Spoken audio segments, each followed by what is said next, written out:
पुण्यात्मा में बेटा और बेटी में कोई अंतर नहीं। संस्कार आपको मिलेंगे चाहे कितने पैर पीट लो।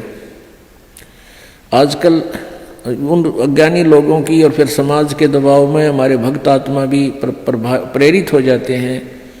जिसके 1-2 पुत्री है तो इन्होंने सोचा पुत्र हो भगवान, पुत्र जरूर हो, क्योंकि वो इंजेक्शन लावा डेली। जब पड़ोसन आ जाएगी, कोई रिश्तेदार आवेगा, जो कहेंगे एक पुत्र तो चाहिए था, एक पुत्र तो होना चाहिए। दास जब सर्विस करता था, जेई की नौकरी करता था, एक ठेकेदार था मदीना गाँव, मदीना डांगी का, और वो 60-65 साल की 62 साल की उम्र का आदमी।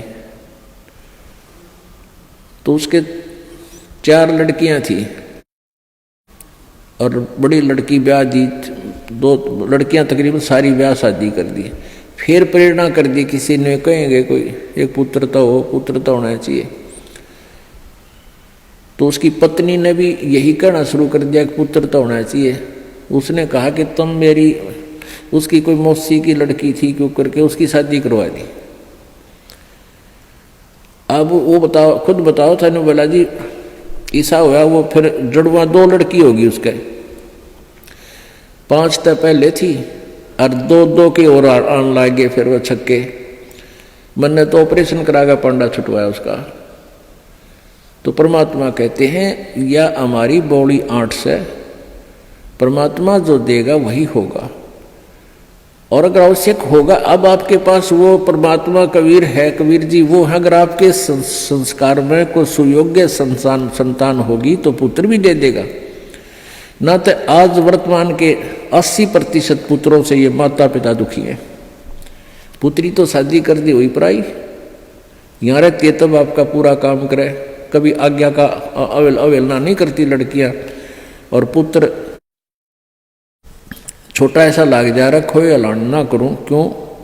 और बेटी कभी नहीं बेचारी मना करती। तो हमने इन अज्ञानी अनजान ऋषि संतों के अज्ञान के कारण हम इतना भेद बना बैठे थे एक आत्मा में, आत्मा वही बेटी और बेटे की। तो इस प्रकार हमारी इन नकली संतों ने हमारा समाज व्यवहार कति बिगाड़ दिया, हमारी सोच बदल रखी थी, जिस कारण से हम आधे से ज्यादा तक न्यों दुखी रहा करते थे।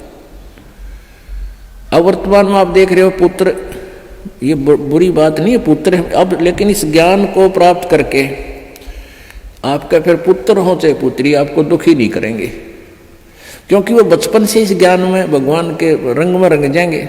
और परमात्मा की शक्ति आपकी भक्ति से आपके साथ रहेगी।